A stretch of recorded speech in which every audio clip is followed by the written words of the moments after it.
నమస్తే, welcome to Telangana public TV. ఇంకా ఈరోజు మనం మాట్లాడబోయే ఒక హాట్ టాపిక్ ఏంటంటే ఆపరేషన్ కగార్ గురించి.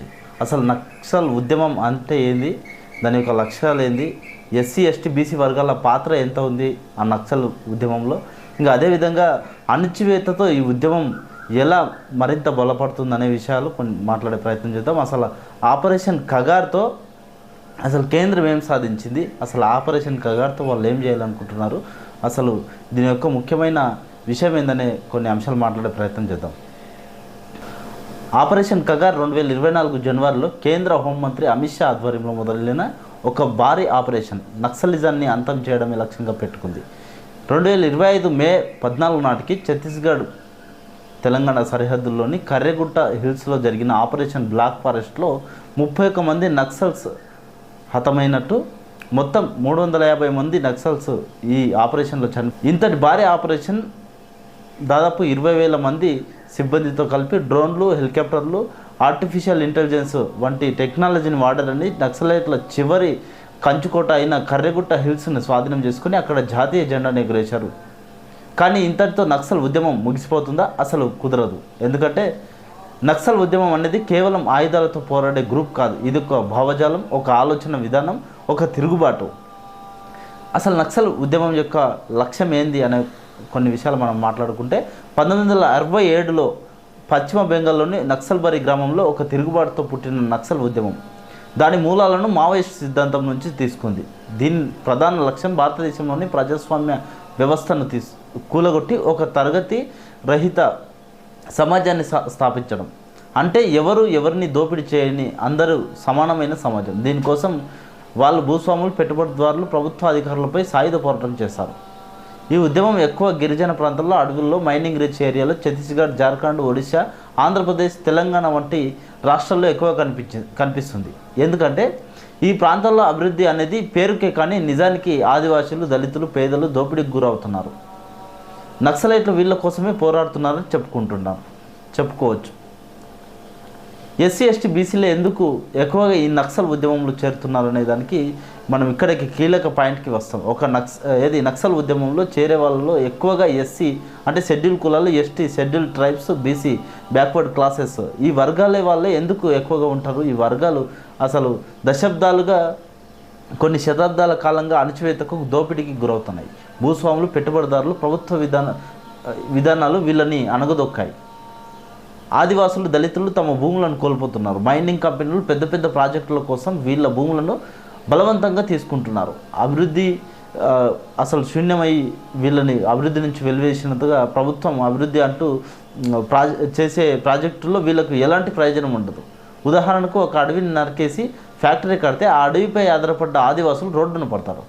ఎస్సీ ఎస్టీ బీసీలు కుల వ్యవస్థలో అణగదొక్కబడతారు. వీళ్ళని అభివృద్ధి చెందని వాళ్ళు అని పిలుస్తూ సమాజం వెలివేస్తుంది. ఇలాంటి పరిస్థితుల్లో నక్సలైట్లు వీళ్ళకి ఒక ఆశాకిరణంలో కనిపించారు. నక్సలైట్లు గ్రామంలోకి వెళ్ళి వీళ్ళకి భూమి, నీళ్లు, హక్కుల కోసం పోరాడతామని చెప్తారు.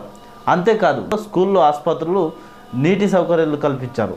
ప్రభుత్వం చేయని పనిని నక్సలైట్లు ఎన్నో పనులు చేశారు. కానీ ఇక్కడ ఒక ట్విస్ట్ ఉంది. కేంద్రం ఈ వర్గాలను టార్గెట్ చేసి నక్సలైట్లను సపోర్ట్ చేస్తున్నారని అనుకుంటే అది పొరపాటు. నిజానికి కేంద్రం ఈ వర్గాలు అభివృద్ధి కోసం చేసిన విధి విధానాలు అమలు చేయలేదు. కానీ దీనివల్ల ఈ వర్గాలు నక్సలైట్ల వైపు మళ్ళాయి. అంటే కేంద్ర విధి విధానాలు వీళ్ళని నక్సల్ వైపు మళ్ళేలా నెట్టాయని చెప్పొచ్చు. అయితే ఆపరేషన్ కగార్తో నక్సలైట్లను అణచివేయడానికి ప్రభుత్వం భారీగా శక్తిని వెచ్చించింది. కానీ చరిత్ర చూస్తే అణచివేత ఎక్కువైనప్పుడు నక్సల్ ఉద్యమం మరింత బలపడింది.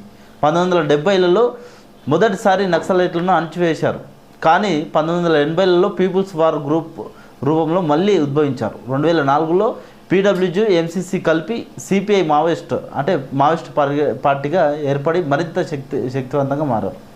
అణచివేత వల్ల నక్సలైట్లు ఆయుధాలు వదిలేస్తారని ప్రభుత్వం అనుకుంటే అది చాలా పెద్ద పొరపాటు. ఎందుకంటే ఈ ఉద్యమం వెనుక ఉన్న భావజాలం, అసమానతలు, దోపిడీకి వ్యతిరేకంగా పోరాటం ఇంకా బలంగా ఉంది. ప్రభుత్వం ఈ ఆపరేషన్లతో నక్సలైట్లను అణచవచ్చు, కానీ వీళ్ళ ఆలోచనలను అణచలేదు. అంతేకాదు ఈ అణచివేత వల్ల ఆదివాసులు, దళితులు, బీసీ, ఎస్సీ, ఎస్టీ ఈ వర్గాలు మరింత కోపంతో నక్సలైట్ల వైపు చేరే అవకాశం ఎంతగానో ఉంది.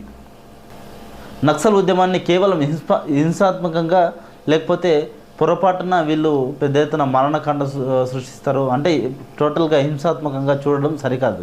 ప్రభుత్వం వీళ్ళ భూములను లాక్కున్నప్పుడు నక్సలైట్లు ఈ ఎస్సీ ఎస్టీ బీసీ వర్గాలకు అండగా నిలిచారు. నక్సలైట్లు తమ ప్రాంతాల్లో స్కూళ్ళు, ఆసుపత్రులు, గ్రామీణ న్యాయ వ్యవస్థలు ఏర్పాటు చేశారు. ప్రభుత్వం చేరని చోట నక్సలైట్లు చేరి పేదలకు సాయం చేశారు.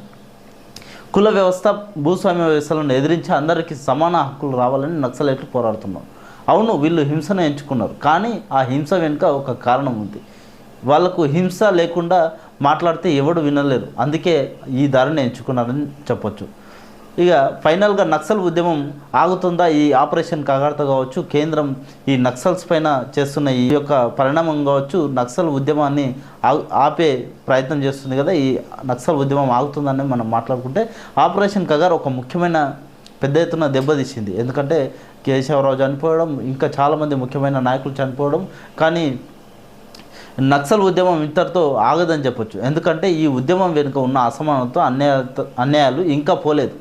ఈ సమస్యలను పరిష్కరించకుండా కేవలం ఆయుధాలతో అణచివేస్తే ఈ ఉద్యమం మళ్ళీ లేస్తుంది, మరింత శక్తిగా మారుతుంది.